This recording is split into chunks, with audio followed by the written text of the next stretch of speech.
Gusti dosa abdi luar biasa lobana, kamari mabok, kamari zina, abdi teh nyuhunkeun hampura.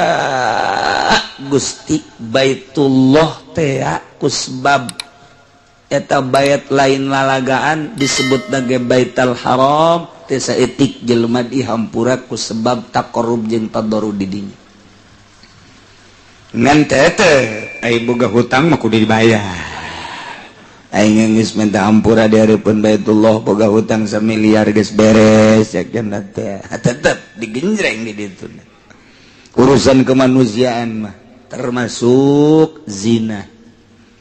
Namun mabok tah rada deuresan, rada deureus teh aya nu dihampura ngan aya nu bagus mah tetep dijilin. Artinya sebab aya mabok mah pribadi, aya zina mah pan geus melibatkeun nu sejen, hutang mah melibatkeun nu sejen. Nah gitulah lamun berurusan jeung manusia na ieu mah moal anggeus. Urang dosa-dosa komo nu laletik masuk ka Baitullah. Geus dijamin. Iyalah urusan dunia, urusan agama. Kemudian urang salat di hareupeun Baitullah. Kuneuleuna bage urang geus dibere 20 derajat. Toab urang di Baitullah, Masya Allah, dosa urang raragagan perlengkah. Begitu urang toab teh kuriling sakuriling dosa raragagan 2 kuriling makin ragag terus 7 kuriling beres. Assalamualaikum. Ayat ieu nuluykeun ayat anu kamari. Lamun kamari nyaritakeun pengamanan hewan teu meunang dibuburon ku jelema nu keur ihram. Berarti hewan-hewan aman teu diganggu. Jadi Gusti Allah rek nyaritakeun pengamanan bagi manusia. Jelema ku Gusti Allah titah ngadeuheus pikeun ngamankeun diri, pikeun ngabahagiakeun diri, pikeun nenangkeun diri. 4 anu ku Gusti Allah diistimewakeun sehingga Allah ngajadikeun ieu tempat teh menjadi pusat bagi manusia, pusat nu patali jeung agama, pusat nu patali jeung kahirupan perekonomian, di mana orang-orang Arab baheula boga karakterna hayang peperangan bae. Nomor kedua orang Arab teh hayang ngabuburon bae. Nomor katilu orang Arab mah hayang kana dunia bae. Jadi ku Gusti Allah teh dipernahkeun supaya karakter hayang perang nu teu puguh na ieu di stop. Karakter hayang ngabuburon anu memang geus jadi tradisi, geus jadi tipikal urang Arab, maka ku Gusti Allah aya penyetopan. Kitu keneh karakter bangsa Arab hayang ngerau terhadap dunia, ngarau ku siku teu mahi ku sakeureut, geus boga sakeureut hayang 2 geus 2, hayang 3 geus 3, hayang 4. Eueuh tumanina urang Arab mah. Sedangkeun nagarana leutik Arab mah. Mekah teh leutik, Mekah teh Madinah teh leutik. Jelemana saeutik tapi kahayangna gede. Untuk menutupi karakter tersebut supaya manusia datang di berbagai penjuru dunia supaya dijadikan contoh, supaya dijadikan tolak ukur. Allah nyeun hiji tempat nu bakal daratang kadinya kabehan ti unggal nagara. Naon bentukna? Iyalah Ka'bah. Lamun teu amah urusan urang geus dirancang ku Gusti Allah, geus di planning ku Gusti Allah. Meme dunia dijieun Allah geus planning, geus merancang seperti eta. Imimiti karakter bangsa, kemudian kaayaan nagarana, kaayaan kitu lokasina.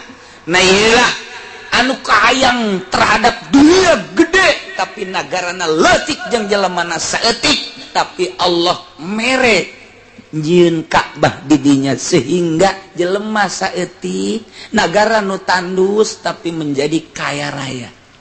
Kusebab jelema berkunjung ka dinya unggal nagara. Indonesia bae ge sabaraha ratus ribu, saurangna mawa sabaraha juta ka ditunu dibalanjakeun di ditu. Luar biasa, nu ribut bae hayang meuli teko koneng. Eta teh geus disiapkeun duitna di dieu teh. Nu mawa 5 juta, nu mawa 10 juta, nu mawa 100 juta, dek dibalanjakeun di Mekah, dek dibalanjakeun di Madinah. Masya Allah, kekawasaan Allah untuk menghidupi orang Arab nu berkarakter seperti eta. Nah iyalah dicumponan ku Gusti Allah jang tolak ukur di dunia. Madak Allah ngajadikeun Ka'bah. Ja'alallahu al-Ka'batal baital harama qiyaman linnas. Wallahu alam bimuradi. Ja'alallahu Allah ngajadikeun al-batakan Ka'batakan Ka'bah al-baital harama tegese baital haram hiji bangunan anu mulya al-muharram dijadikan kiamal linnas sebagai kiam ke manusia, sebagai tolak ukur, sebagai pusat yang manusia, pusat dina peribadahan, pusat dina perekonomian.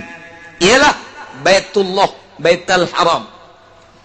Lamun aya jelema boga dosa sup ka Baitullah, tadarru dihareupeun Gusti Allah, dipayuneun Baitullah, dadi titah ku Gusti Allah. Gusti dosa abdi luar biasa lobana, kamari mabok, kamari zina, abdi teh nyuhunkeun hampura. Gusti Baitullah teh kusbab eta bait lain lalagaan disebut ge Baitul Haram teh saeutik jelema dihampura kusebab taqarrub jeung tadarru di dinya. Ngan teh ai boga hutang mah kudu dibayar.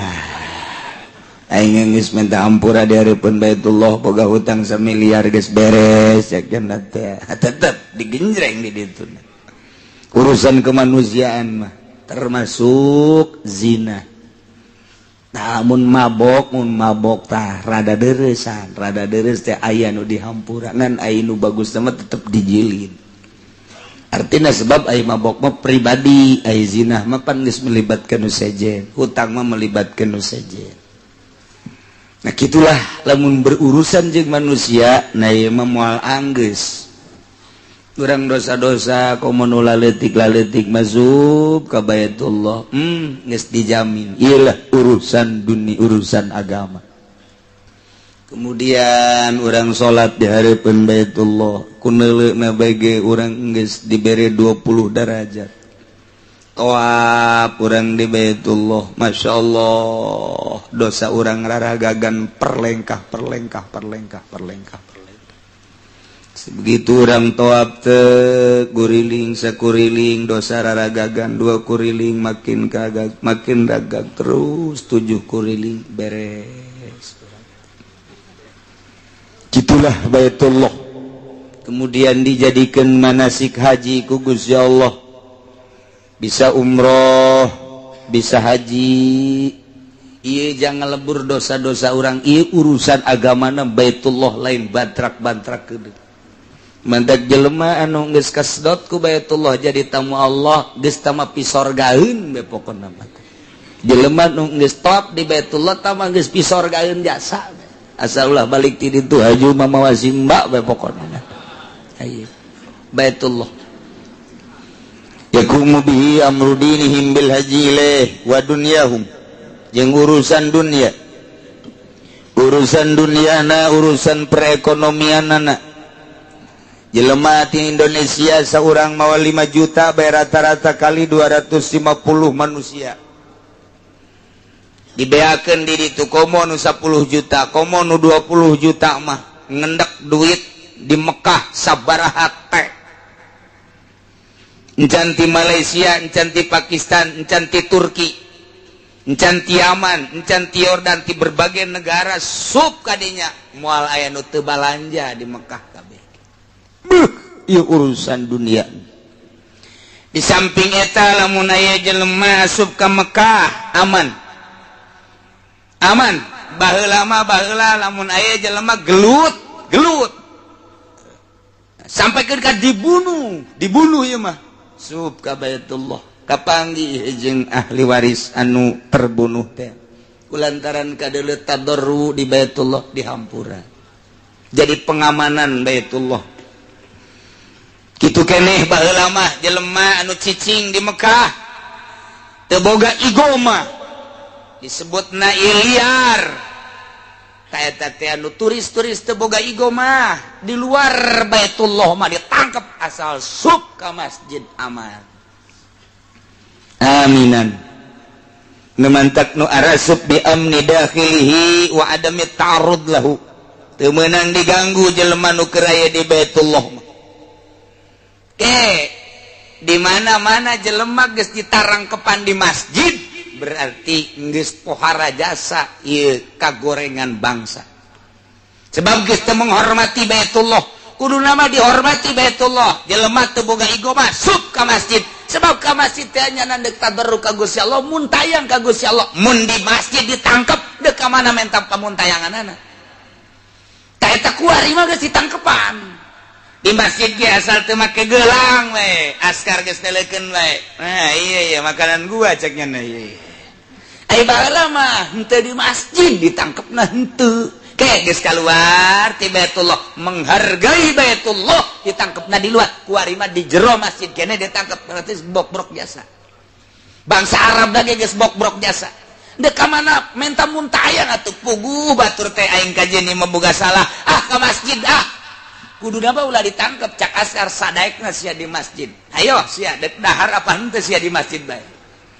paling nya nginum zam-zam kajeun diamankeun bae geus pasti sapoe mah kuat 2 poe mah kuat 3 poe nah geus kaluar ka arah tangkep kuari mah di zaman kula bae ge kamari teh nu ditangkep di masjid sabaraha urang guru naon ieu barang di deuleu wah Pakistan ditangkep guru naon ieu Indonesia ditangkep ngisimkeun aing budak ditangkep asal teu boga gelang bae eta ieu tanda teu resmi mun teu boga gelang mun boga gelang berarti resmi nah ieulah kuari mah di jero masjid ge di jero masjid ditangkep padahal bi amni dakhilihi wa adami ta'arud lahu kemudian ditarikna dibawa ke Mekah samarati kulli syai'in ilaih bubuahan unggal negara diangkut supaya fasilitas kadaharan aya kabeh baheula mah urang di Mekah teh ngan sakadar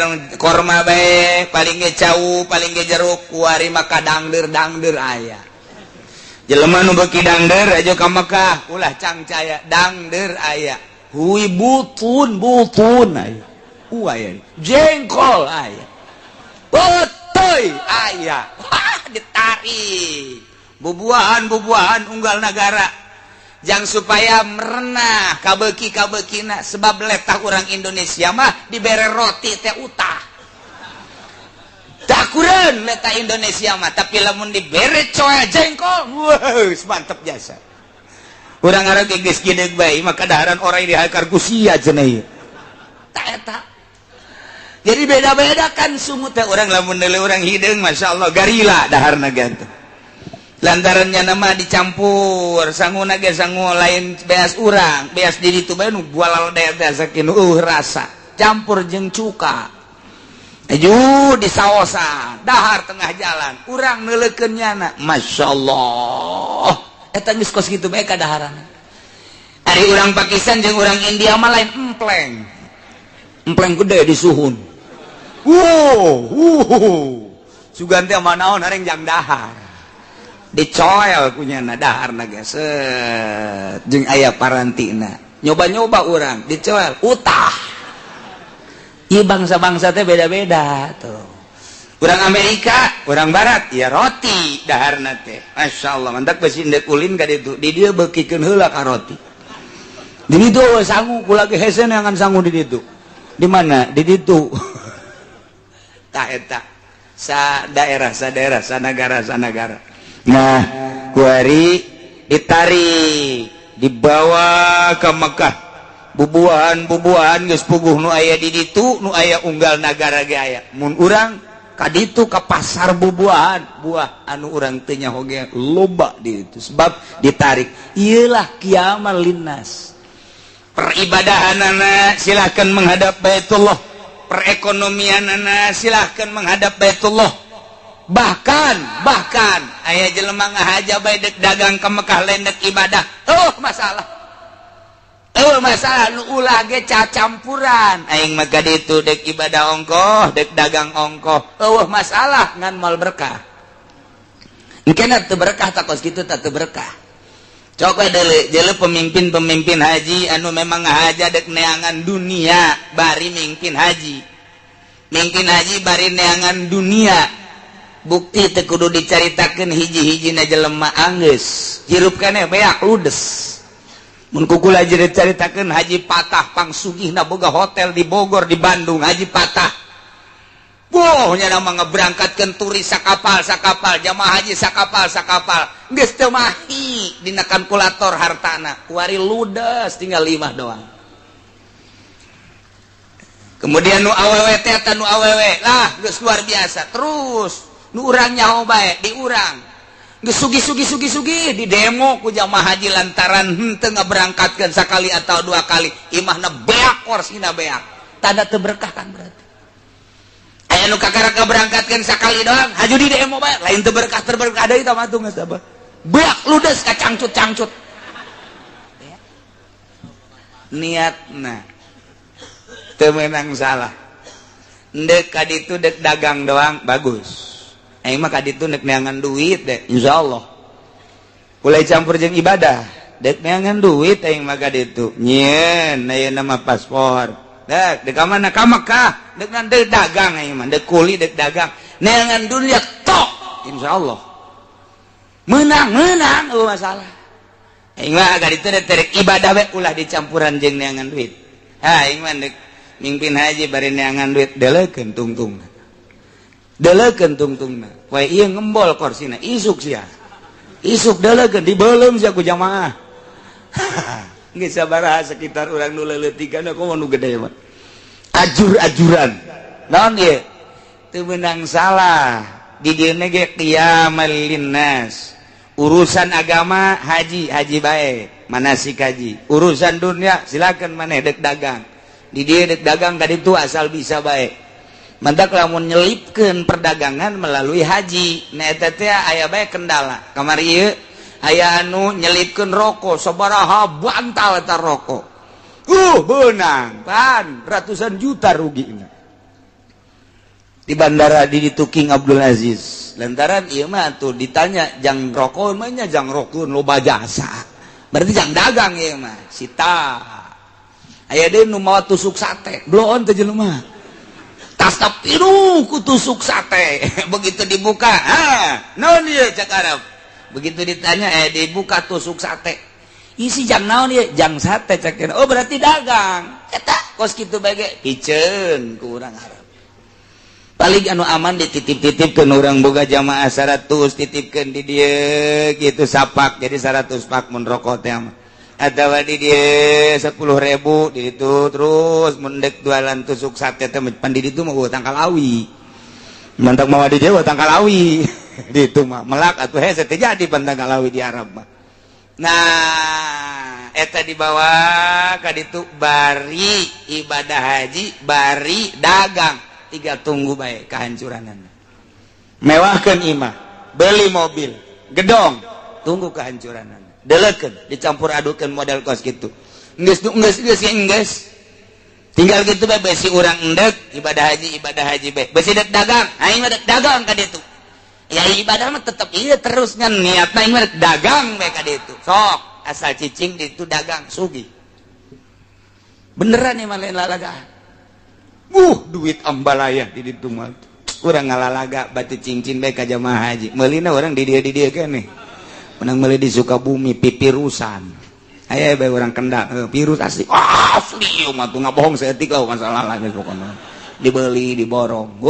Ieu jamrut, mudah-mudahan jamrut Cikotok. Jamrut ieu India ieu jamrut. Jual. Well, pokona mah naon bae eueuh nu teu beak di Mekah mah. Eueuh nu teu beak, bahkan ka jengkol-jengkol beak. Dangder aya jelema muringis bae aki-aki kunaon ki ya. Aduh cenah aya ngadahar dangder jasa aya teh eueuh. Aduh. Kos nu nyiram bae si aki. Coba kene angan heula, ternyata dangder loba jasa. Bareng dibawakeun teh ka dieu aya cenah melak ti mana? Ti Masia. Jadi itu di lembur dibawa ka dieu jauh amat ti dangder meureun naik kapalnya atuh. Masya Allah, isukna hayang hui aya. Dangder aya, hui aya, jengkol aya, peuteuy aya, toge aya toge. Toge di pasar ku ari aya. Jadi urang asup ka pasar Arab teh sarua jeung ka pasar Kemis.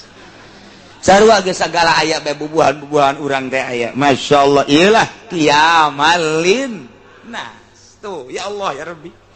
Ja'alal Ka'batal Baital Haram qiyamal linnas. Geus karasa ku urang kabehan tadarru di hareupeun Baitullah qiyamal linnas Baitullah teh Baitul Haram teh. Perekonomian anu luar biasa urang Arab boga warung leutik ge keuntunganna lantaran teu pernah nu meuli.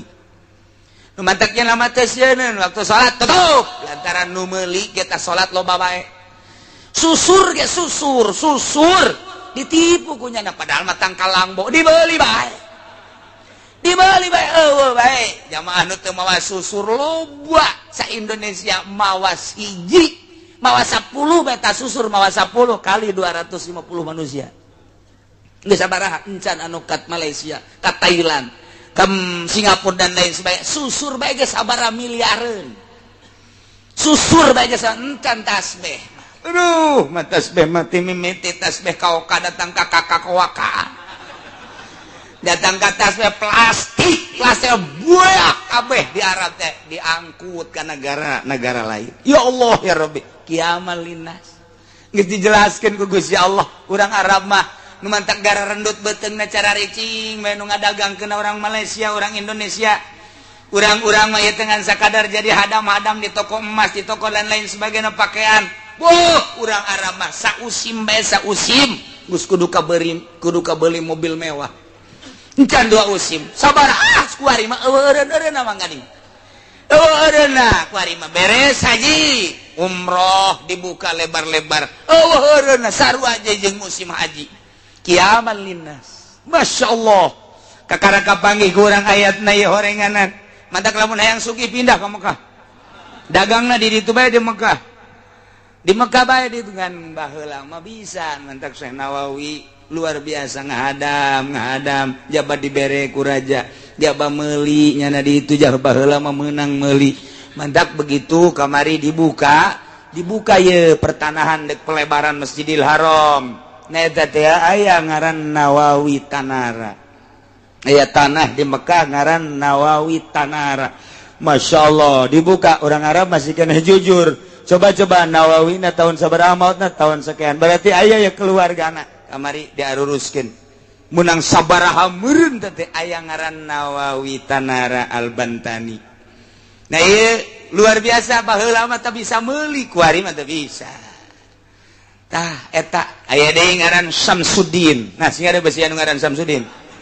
Usul gara ka ditu. Sarua Samsuddin Kronjo. Aya pelebaran Masjidil Haram aya tanah ngaran Samsuddin Kronjo. Tah besi aya Samsuddin orang Kronjo bakal di tukang Mekah. Ayah didinya teh ayah sababaraha orang Indonesia nu aya ngaranan tanah na di ditu warikon dilebar tanah besi dituntut ku raja ku bangsa Indonesia baheula ku keturunan anak geus diberes-bereskeun teh ieulah kiamal linnas mimiti urusan agama datang ke urusan perekonomian bener-bener Baitul Haram teh karasa Allah geus ngajelaskeun ja'alallahul ka'batal baital harama qiyamal lin dua wasyahrul haram Allah ngajadikeun syahrul haram sebagai qiyamal linnas jalan tadi bimana sayara lamun jalan bimana sayara qiyamal linnas teh jadi maful kadua maful kaijina al-ka'bata maful kaduana qiyamal linnas tapi lamun jala bimana khalaqa maful nangan hiji berarti ieu jadi hal qiyamal linnas tah aya wasyarul haram di dieu teh keur dijadikeun maful kaduana silakeun qiyamal linnas ngan dibuang lantaran geus cukup kunu awal hatfusan li dalatil awal berarti sarwajeng ja'alallahu syarul haram qiyamal linnas Allah ngajadikeun kana bulan haram maksud haram ti bimanal asyurul haram opat ieu teh sebagai qiyamal linnas hiji bulan Dzulqa'dah dua bulan Dzulhijjah tilu bulan Muharram opat bulan Rajab eta teh ngaranna asyurul hurum eta teh teu meunang ngayakeun peperangan karakter urang Arab anu biasa peperangan resep perang bae lantaran nyana teh ingin meluaskeun ieu denah-denahna di urang mah meureun zaman kerajaan-kerajaan kamari kerajaan Jawa Timur kerajaan Jawa Tengah kamari di urang zaman kerajaan memeh merdeka teh raja-raja ke diserang ke sarua urang Arab berkarakter kos kitu urang ge panuturkeun itu. Nah iya di bulan eta mah teu meunang silih serang. Di bulan-bulan Asyurul Hurum teu meunang ngayakeun peperangan. Hiji bulan Hafid, kedua bulan Haji, tilu bulan Muharram, opat bulan Rajab. Berarti lamun eureun perang qiyamal linnas jadi ngangeunahkeun ka manusia sebab perang resikona adalah nyawa. Aman asal datang ke bulan Dzulqa'dah, bulan Dzulhijjah, bulan Muharram, bulan Rajab. Ieu teh ngarasa aman manusia lantaran dilarang perang. Kuari mah geus teu make etika perang teh. Geus teu make aturan-aturan kuari mah perang teh. Jeung eueuh lapangan perang. Nagara bae kuari mah dijadikeun lapangan perang. Baheula mah lapangan perang adu kekuatan teh ditentukeun tempatna. Kuari mah teu lantaran nuklir bom. Di mana bae geus make sensor anu loba jelema geus pokona mah teu nyaho nini teu nyaho aki-aki teu nyaho orok teu nyaho budak letik kabeh budak perang kuari mah kos kitu teu beretika ai perang mah kan adu kekuatan militer kuduna mah tentara jeung tentara tapi di deuleu kurang Irak henteu aya kos kitu di deuleu kurang Afgan henteu kos kitu di deuleu kurang Libya henteu kos kitu. Berarti tidak menutup kemungkinan Indonesia bakal kos gitu pangheulana Cikupa lantaran di dinya aya nubukna beureum sabelah teh jagong Cikupa lah gara pindah si orang Cikupa geus dikieukeun bae moncongna teh tinggal mencet bae remote-na terus sepatan Pasar Kemis Bante kaliwat kujan kapetelan doang ya Allah ya Rabbi lain lalagan perang ayeuna mah jelemana di dari itu be di Amerika make remote Iran geus siap nyieun nuklir nyieun rudal anu geus didatangkeun ka Amerika uji coba geus ka laut Amerika sabaraha jarak tempuhna sabaraha jauhna dicoba ku ari nuklirnya na ternyata bisa ke Amerika bahkan leuwih nu mantak sugan ieu urang-urang teu siap perang sedangkan baheula geus Amerika lawan Iran eleh kapan Amerika mada kuari geus mulai deui Amerika cak Iran teh siap wae luncur-luncurkeun ujianan tapi kan Amerika teh boga kos kitu tanya nama perang teh teu puguh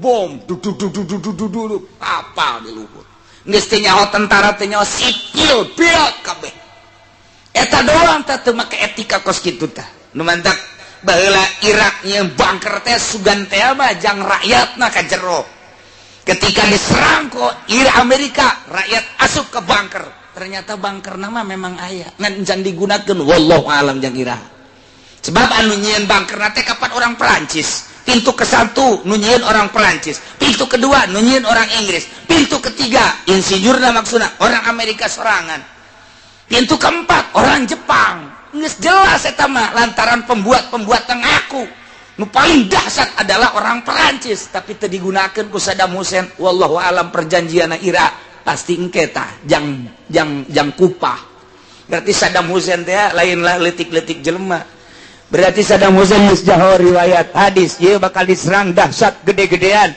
sebelum kitu abad ke-15 bakal diserang deui kupah nu mantak eta teh di kupah teh liangna ternyata bunkerna mah ke Basrah bunkerna ke geus hese nyaritakeunna lantaran orang Perancis kan nu nyieunna selesai tembak orang Inggris insinyurna nu nyieun selesai tembak orang Amerika nu nyieunna selesai tembak nu matak geus kehilangan ku ari teh geus aya mah bunker mah aya we ngan kan pernah nyaritakeun beres ditembak jadi dokumentasi dikaburkeun pun kieu nyaho nilu aing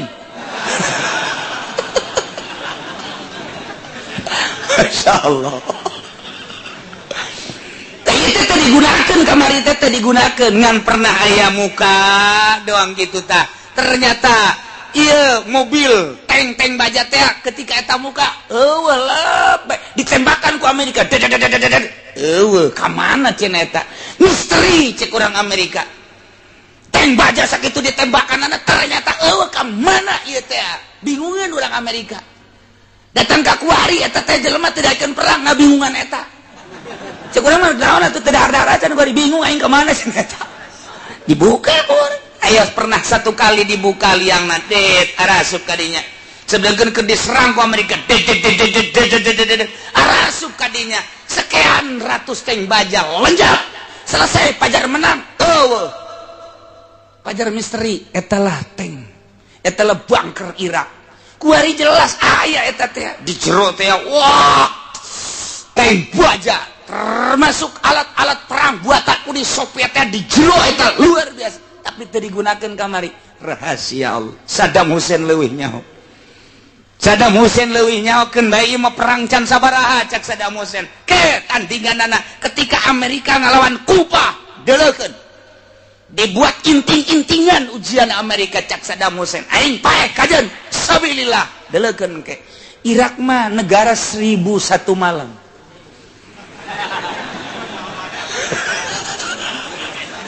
lantaran Abu Nawas aya di Irak lain lalawara tuh atuh siji bae atuh Saddam Hussein nin naonan atuh tangkal korma dijieun seperti rudal sekat diberangkatkeun datang ka Riyadh sieun kabeh remote dikiekeun teu harurung cek Amerika kon teu net-netan remote urang ieu naon ieu beusinga jegur bang pabeh lalaunan semua make antina aku mah astronot oh biayana sabaraha triliun teh anti astronot do anti rudal geus deukeut ge teu daekeun sasada remote-na di dalam atuh horengan tangkal korma sabaraha triliun da ieu lah 1001 malam Abu Nawas hudang harita tah wallahu alam jasa Saddam Hussein lagi teu kanyahoan mah nya beunangna teh keur mandi nya teh dinaon diwahangan leutik di begitu di kuduna mah pan eta teh di setrum ngaku tapi henteu datang ka maut wallahu ada misteri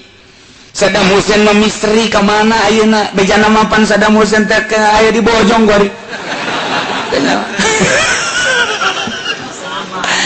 datang gori Amerika henteu ngajelaskeun Saddam Hussein apa lain sebab ketika benang nu beungeut teh Saddam urang ge nyaho ketika Saddam Hussein disorot teh aya 10 model Saddam percis 10 Saddam ieu nu mana nu asli ieu nu beunang teh nyaho nu asli naon teu begitu di setrum teu daekeun ngaku lain meureunana wallahu alam datang ke kuari. Nah iyalah lalakona lain lalagaan, ieu bakal diserang Iran. Dileukeun geus mulai memanas. Tet Iran sugan aya sieun teh. Kami diciptakan oleh Allah untuk perang, cek Iran. Jangan pun manusianya, debu-debu di Iran adalah untuk melawan musuh-musuh Allah. Eta bahasa geus teu mundur saya tiga-tiga cek. Kos Jawara ulah bae nyebutkeun sieun, lamun aya anak Jawara dek gelut nyebutkeun sieun, memeh ku musuh ku bapana heula, paeh sia. Anak Jawara sia nyebut sieun, goblok sia. Teu meunang anak Jawara nyebut sieun, teu meunang, gelut ada sia. Geus dididik ku aing. Lamun sekarang rentet bae, geus ulah tarung, dibebaskeun sia ku aing. Anak Jawara teh kos kitu. Nah iyalah Syahrul haram qiyamal linnas nomor katiluna wal hadiah wal qalaidal qiyamal linnas hadiah-hadiah baheula teh lamun endek ngayakeun taqarrub jeung tadarru urang Arab ieu ontana teh dimerekan sebagai hadiah geus dikencarkeun ge ieu teu diganggu lantaran karesepna urang ditu memburu. Lantaran geus aya tanda bahwa ieu teh onta hadiah maka diamankeun wal qalaid jeung hewan-hewan anu dikongkorongan. Lantaran ketika geus dikongkorongan berarti ieu teh edek dipake taqarrub di Baitullah hadiyu jeung qalaid baik kuari ngajadikeun dam maupun memang semata-mata jang taqarrub dumados ka Gusti Allah. Ieu merupakan qiyamal linnas, pusat perhatian, pusat perekonomian, pusat kehidupan, pusat segala rupa. Ialah opak hiji Baitullah eta Baitul Haram sebagai qiyamal linnas, urusan dunia jeung urusan akhirat. Dua, Syahrul Haram, ieu termasuk qiyamal linnas. Tilu, hadiyu termasuk qiyamal linnas. Nomor kaopat qalaid, ieu adalah qiyamal linnas.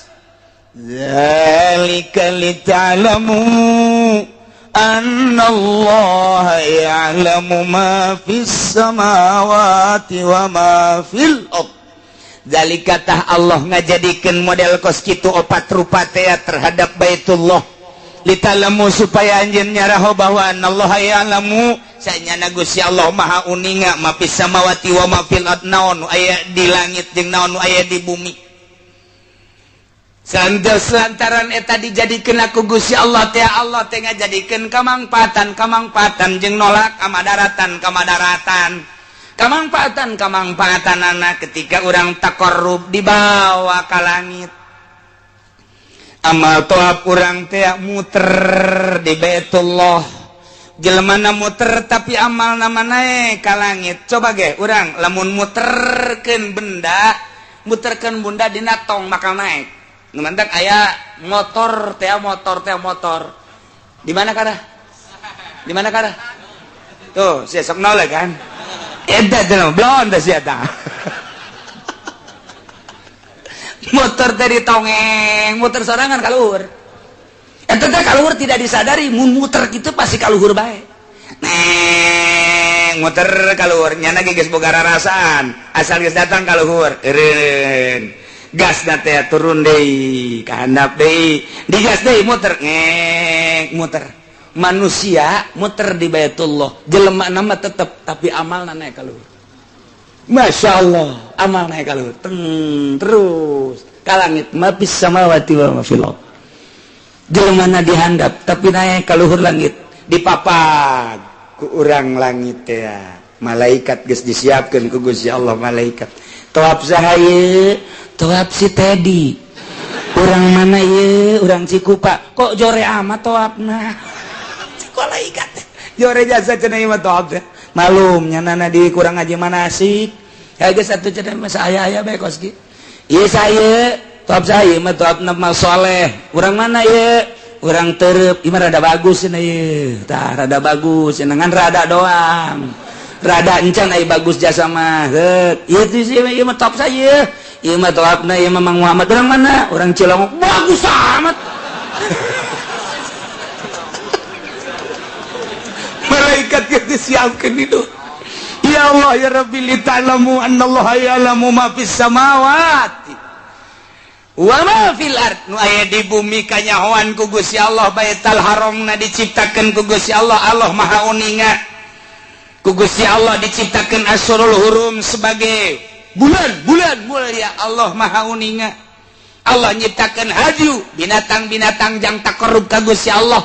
Lantaran aya kamangpaatan kolaid anu dikongkorongan dipencit ge sabaraha ribu hewan, sabaraha juta hewan. Beuh, urang Mekah bisa ngadahar dagingna. Nu fakir nu miskin teh geus ngadahar daging luar biasa teu eureun-eureun. Tambah deui engke, tambah deui. Madak jadi masalah lantaran loba teuing pernah dikirim di zaman Pahad. Permintaan Amerika dikirim ke Amerika, dijenkeun kornet ditentang ku ulama-ulama sadunya. Raja Fahad dipanggil, dimitingkeun deui, kemudian tidak boleh sebab ieu mah saaya-ayana di Mekah bae. Deuk dikumahakeun ge ku urang Mekah bae. Teu meunang dikirim ke Amerika, dibuat kornet. Hanya satu kali kesalahan Raja Fahad saat eta. Madak salah minta hampura Raja Fahad ge. Malikeun deui, kuari mah teu dikirim ke Amerika, teu dikirim ke Belanda. Khusus jang urang Mekah bae sabaraha juta hewan. Ialah kemanfaatan anu luar biasa. Li ta'lamu annallaha ya'lamu ma fis samawati wa ma fil ard. Urusan agamana deus melalui Baitullah. Allah Maha Uninga urang manusia kumaha ngagaweanana diterima ku urang langit. Allah Maha Uninga. Duit sia menang ti mana Allah Maha Uninga lantaran Allah teh dunia leutik yakbudullahu leutik. Jelema ka Mekah lelempangan ngajual sawah bener henteu ngajualna didelekeun ku Gusti Allah. Jelema yang ka Mekah jasa rebut ka kana ka Madinah didelekeun ku Gusti Allah. Hidna naonan sia hadap ka ieu rebut segala rupa. Jelema nu ka Mekah baik kemudian rebut nya teh korupsi dan naonan sia menghadap ka aing maka jeung maling segala rupa. Dijalekeun ku Gusti Allah teh ya'lamu ma fis samawati wa ma fil ardh. Si hadis salah setik. Awas cek Gusti Allah dek menghadap ka aing teu kudu ka Baitullah atuh kos kitu carana. Jadi ditu ka aing nyembahna di dieu ge ka aing. Maka perjalanan nu bagus atuh.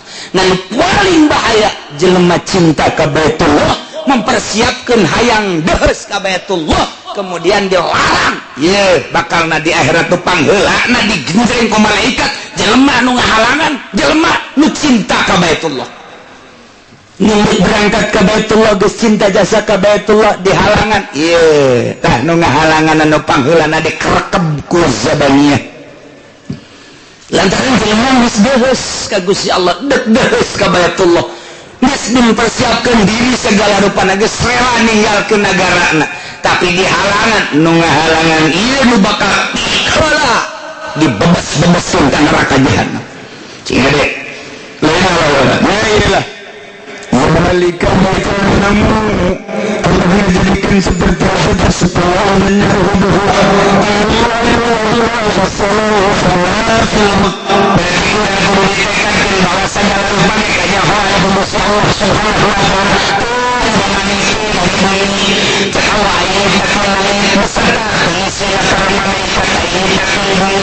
para pengesina manusia-manusia itu kanyawan ku aing besi kurang umumnya hanya Allah wa innallaha bikulli syai'in alim biasanya nyana Gusti Allah teh nyawan pisan bikulli syai'in alimun mahawniya bikulli syai' aya tadi marada khusus lantaran ya'lamu ma fis samawati wa ma fil ard begitu didatangkeun wa innallaha bikulli syai'in alim pertama nyaho lantaran wujudna nyaho ka langit jeung pangesina lantaran aya nyaho ka bumi jeung pangesina lantaran aya Allah nyiptakeun atuh aya jadi ciptakeun ku Gusti Allah anu diciptakeun ku Gusti Allah aya atuh kadeulean ku Gusti Allah kanyahoan ku Gusti Allah besi kurang jelas dijelaskeun deui bahwa kanyahoan Allah alimun bikulli syai'in seluruh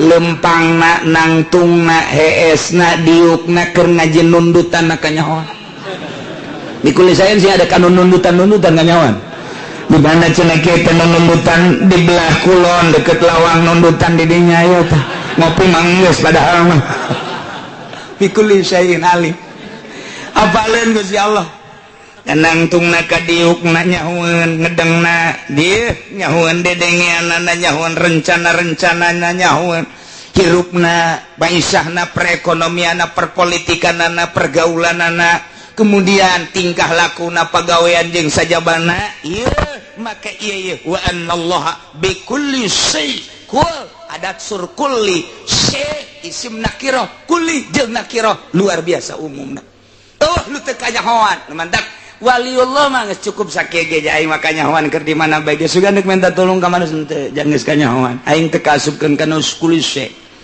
Allah teh ma'alim ka aing teh geus hiji bae hiji ayat asal nyulusup ke jero hate dibandingkeun jeung sakabeh ayat talar tapi nyana korupsi terus bae maning hiji ayat tapi nyulusup ke jero dada ke jero jantung sehingga boga rasa asa didelekeun ku Allah asa didengekeun ku Allah asa beberengan ku Allah asa dikanyahokeun ku Allah cukup hiji ayat geus kuari mah urang asal geus datang ka imam Allah nyahoeun ye ka aing datang tas ngaji sendal pahili nyahoeun ye Allah ya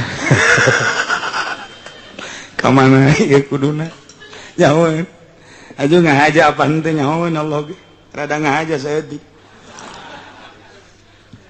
kadedelegeun bae sendal kulit aya aing moal sendal jepit lah teu kanyahoan ieu Allah mah horeng nyahoeun rencana ti awal aya rangda urang Cikupat teh ka mana eta nu bahenol teh ngaji mengaji tapi rencanana yang nelerangda teh susuna doang gede teh budak kanyahoan ku Gusti Allah bikulli syai'in alim sing hade jasa sing hade aduh masyaallah nu mentak mulus jeung teu mulusna murni jeung teu murnina ikhlas jeung teu ikhlasna kanyahoan ku Gusti Allah ku ieu ayat wa annallaha bikulli syai'in alim isin ka Allah mun urang ngaji teu ikhlas isin ka Allah mun salat teu ikhlas isin ka Allah mun haji teu ikhlas isin ka Allah mun sedekah teu ikhlas lantaran kadeleungna secara zahir mah kos kieu bae tapi jero hate kadeleung ku Gusti Allah innallaha la yanzuru ila suwarikum walakin yanzuru ila qulubikum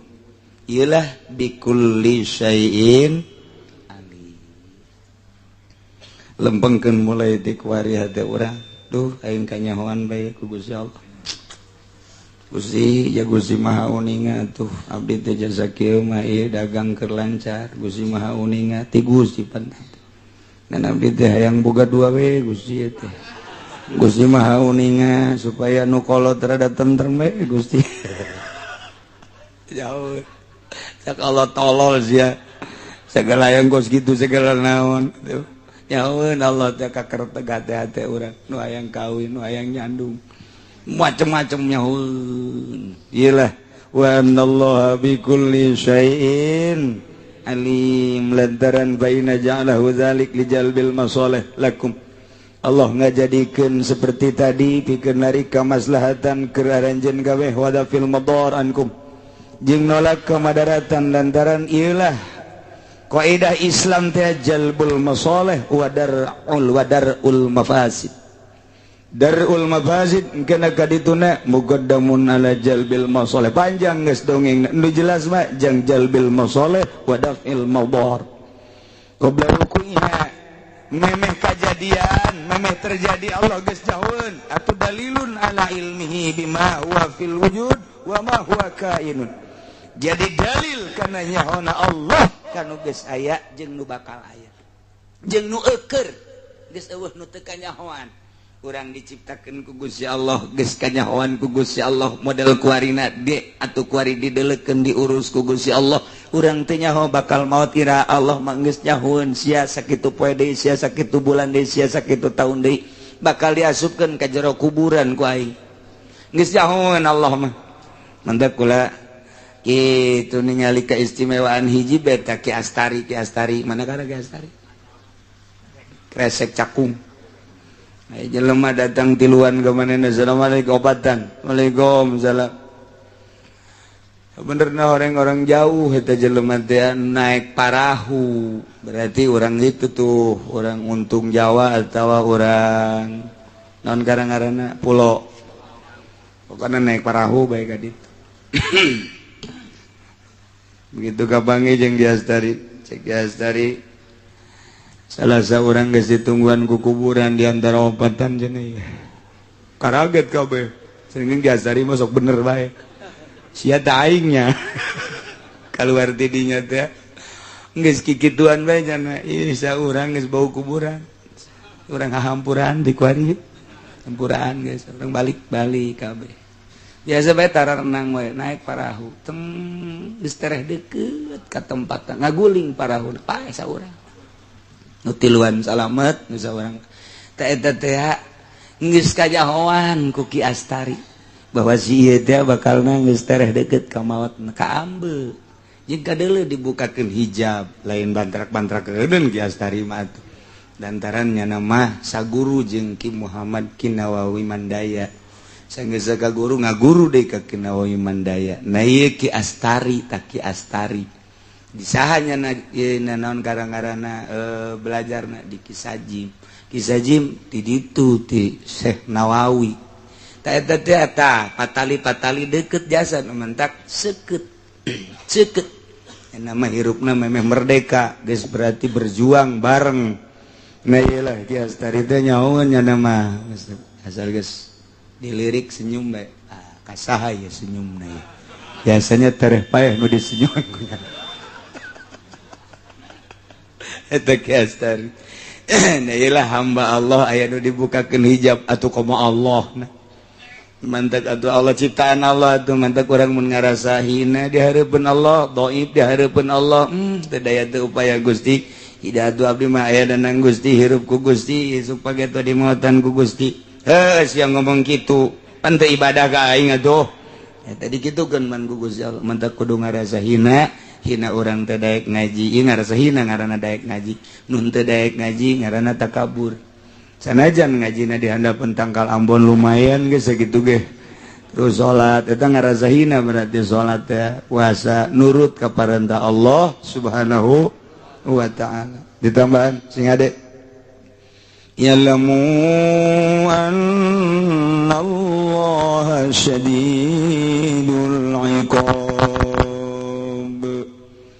nyaraha maraneh kabesanya na Gusti Allah teh sangat pisan pohara pisan nyiksana ka musuhna anu ngamusuhan ka Gusti Allah nu teu nurut ka Gusti Allah mimiti teu percaya bahwa Allah pangeran atawa percaya namangan haju nakal daek mabok daek korupsi daek zina kabelah dieuna teu daek salat teu daek puasa na ieu lah sing hade Allah teh syadidul iqab wa annallaha ghafurur rahim kanyahokeun ku anjeun bahwasanya na Gusti Allah teh maha hampura li auliyaihi ka para kakasihna rahim muntur maha welas ka para kakasihna kakasih Allah teh jelema nu nurut jasa secara syariat nurut jasa melalui tarekat nya teh niti kana hakikat geus jadi kakasih Gusti Allah zahiran wa batinan Allah maha hampura boro-boro keur benerna dina syariat keur salahna ge ieu geus dihampura bae ku Gusti Allah jelema kadeulina teu salat kadeulina ku mata urang padahal atena mah keur babarengan jeung Gusti Allah tapi wali Allah nya mah geus wali Allah teh aya nu wali dina syariat kakasih Allah teh eta ge sarua aya anu kakasih Allah teh syariat jeung hakikatna nu jelasna dua-duanana ieu adalah menang Ghafur menang Rahim asal urang nurut ka parentah Allah ngalaksanakeun perintah-perintah Allah urang teh kakenaan ku ayat Ghafurur Rahim alhamdulillahirabbil alamin mudah-mudahan urang kabehan dihampura dipake kaulas ku Gusti Allah sehingga urang kabehan aya dina ridho Allah Subhanahu wa ta'ala wallahu a'lam bissawab. A'udzu billahi minasy syaithanir rajim bismillahirrahmanirrahim qala Imam Ja'far Shadiq ucap Imam Ja'far Shadiq ujida bil Husain salasun wa salasuna dhanatan den temuan kalawan Sidina Husain apa tetelulan 30 tatu warbaun wa salasuna darbatan dan babatan 30 pukulan ikhtalafulan perebutan ya ulama fiman qatalahu ing dalam wong kang ngabunuh ya manhu ing Husain faqala maka ngucap sapa Yahya ibnu Ma'in ahlul kufati yaquluna utawi ahli Kufah kabeh iku pada ngararucap ya ahli Kufah kabeh ing labat innal ladzi qatala Husain ing satuhune kang ngabunuh ya ladzi ing Sidina Husain Umar iku Umar ibnu Sa'ad bin Abi Waqqas qala Yahya ngucap sapa Yahya wa kana Ibrahim lan ana sapa Ibrahim ibnu Sa'id kang putra nang Sa'id yarwi iku ngariwayatkeun ya Ibrahim ihi ing dalam alladzi qatala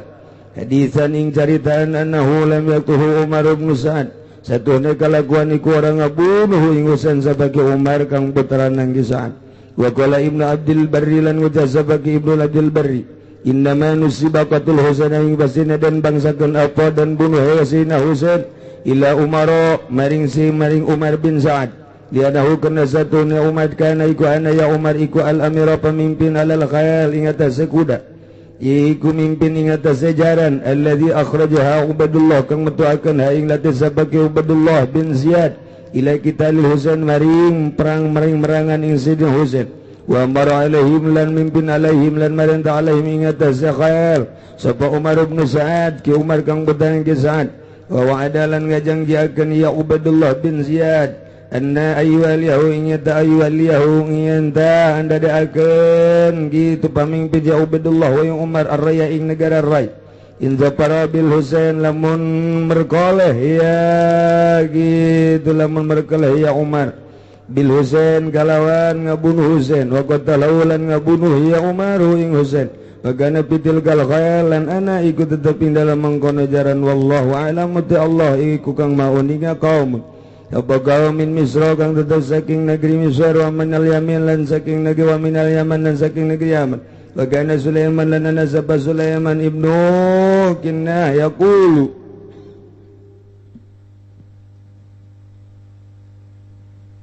nyaritakeun terbunuhna cucu Kangjeng Nabi urang nu nami Sayyidina Husain radhiyallahu anhu.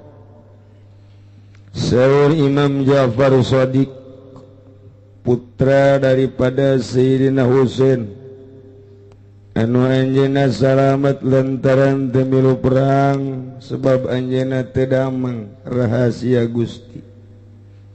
Timbullah ti Sayyidina Ja'far Shadiq para kutubul aulia, para wali, para ulama.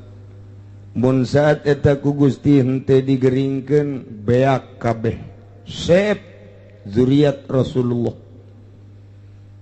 Anjeunna nyarios begitu dibawa mayit Sayyidina Husain seungit ambrang-ambrangan pinuh ku getih. Getih teh seungit. Getih teh seungit. Ahli Allah maka kitu. Aya waliullah dibunuh di zaman Syedakop. Ngocor getihna. Getihna teh ngalapad Allah we. Allah, Allah, Allah, Allah. Masyarakat heran. Getih ngagambar sorangan Allah, Allah, Allah. Nandakeun bahwa di awakna ieu pernapas teh diesiku Allah, Allah, Allah, Allah, Allah. Jadi urang lamun nyarita kos kitu kumaha sih? Meureun tilok ngobrol, meureun tilok ngaji. Ngobrol. Nu penting-penting, sare biasa. Aju kok bisa kitu atuh per detik. Alam nangis boga dua. Alam nasut, aya alam lahut. Pan alam teh dibagi aya alam nasut, aya alam malakut, aya alam jabarut, aya alam lahut. Urang lamun ngaji ilmu batin teh dipetakeun heula. Nu bakal disorang ku anjeun teh alam teh ieu. Alam sekupi, naik alam apansa. Atuh dibejaan heula nu mentak dorekat sapi jelema anu ulah sok ngomong-ngomong torekat ge. lantaran mandul kena isin kadengena sebab naon digambar awak teh ye maneh teh ti alam ye mun ieu nu digawean tah ye lulus bakal naik maneh ka alam malakut di dieu alam malakut teh alam malaikat jadi urang manusia tapi cicing di alam malaikat ai alam nasut mah alam nasia alam manusia loba poho ieu mah alam urang mun urang kieu bae teu diopenan atuh sakikieuna bae dibere ilmu takabur dibere gagah sombong dibere jabatan teu jujur neraka tah alam nasut mun ieu cek guru di pigawe tah ieu heula ieu naik ka dieu naik ka dieu naik ka dieu bisa maneh bakal pindah alam ka alam malakut geus aya di alam eta alam malaikat saumah malaikat eta nya nama terus bae ngalaksanakeun parentah Gusti teu pernah bae maksiat saeutik ketika cak urang manusia tapi aya di alam malakut urang ge osok ngacapan ari bulan puasa teh nya zil mulki wal malakut subhana zil mulki wal malakut subhana zil mulki wal malakut artina sia nya zil mulki wal malakut sia naon artina zil mulki wal malakut atuh teh nya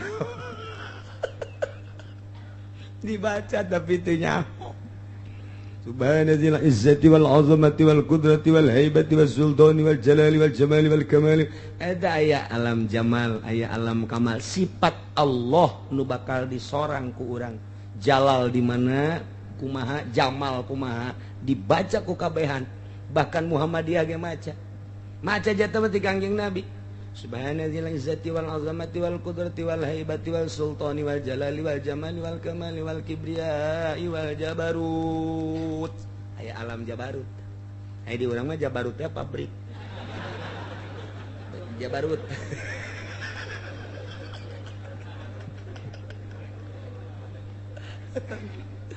alam jabarut teh tina jabar alam pemaksaan Allah artina kumaha teu boga daya upaya urang dipaksa ku Allah lempang asa dipaksa ku Allah diuk asa dipaksa ku Allah nangtung asa dipaksa ku Allah dahar asa dipaksa ku Allah atuh eueuh ikhtiar geus teu main ikhtiar urang mun datang ka alam eta saha eta para kutubul aulia geus teu boga rasa diri nya mah mentak leutik dunia teh hayang ka Mekah Mekah dideukeutkeun lengkah cek jabarut Allah jabar Allah pan aing maha jabar sia geus datang ke alam eta atuh hayang ka mana sia hayang ka Mekah deukeutkeun Mekah tek lengkah tek hayang balik deui cek nya ka Cikupa di Cikupa dideukeutkeun ka pasar hayang ka pasar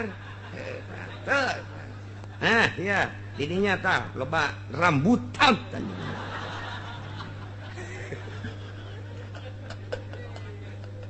Anggeus datang ka Cikupa, hayang ka mana deui cek eta. Atuh abdi mah kumaha Gusti bae, kerteg sia hayang ka mana? Hayang ka Bali Gusti. Naon tuh ka Bali? Neuleun nu sataranjang. Ih, ai sia turun deui ka alam nasut deui. Atuh sia kunaon hayang kos kitu atuh cek Gusti. Turun geus di alam jabarut. Turun ke alam malakut turun deui ke alam nas loba jasa malaika wali nu turun turun bae teu mamrih mentak sensitif kewalian bisa naik keur lempang keur diuk keur ngaji keur ngobrol keur sare keur maca Quran keur tafakur angkat kaget di alam eta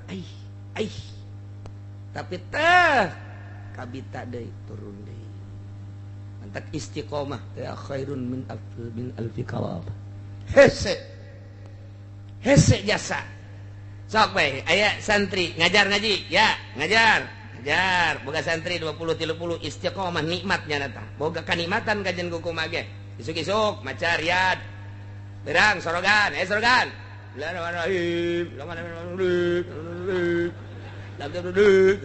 sorogan mah kos gitu Pak itu pugu mun kadang ku batur teh ngaji tah naon tah sih kos kita mah lanjut tegarkeun.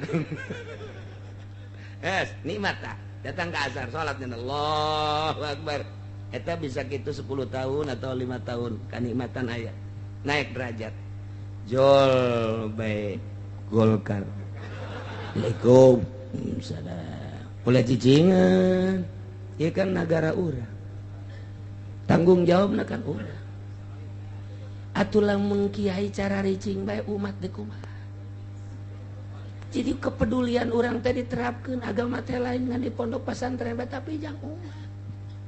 Ieu bahaya akibat kiai cicing bae kos kieu. Nu mantak hayu peduli geus pokona urang mah niatan lillahi taala Allahu akbar.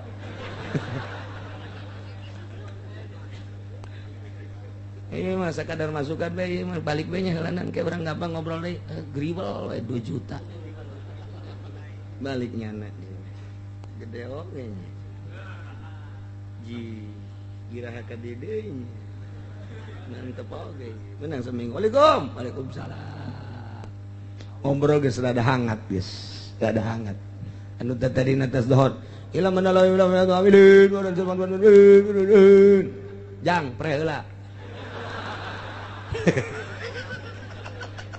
kamu 2 juta bagona ieu berangkat geus iya peduli jadi orang teh kudu babarengan jadi orang teh kudu duduk sama tinggi duduk sama rendah gitu berdiri sama tinggi jadi umaro dan ulama itu aya konsep kudu babarengan betul lamun umaro ieu teh jeung ulama tuh bahaya pokona mah lamun umaro henteu dibarengan ku ulama atuh ieu korupsi ngan ulama doang ngan umaro doang geus aya gitu bah aya ulamaan bareng orang-orang tertarik geus pokona mah teh mah ngadoa bae lah engke ieu aya putaran ieu naon ngaranna itu kampanye geus kieu mah asal datang ngadoa balik geus ke dijemput geus pokona geus kakitu bae geus ieu naon ieu mah penting urang berjuang sakitu geus berjuang kiai geus pokona mah atuh mangga atuh dicabut ku ari kanikmatan kiai nu tadina isuk-isuk maca takrib hampang jasa paslon tahu iki kusi masol ale tetep bilang kuari barang 2 juta jatuh paslon utawi iki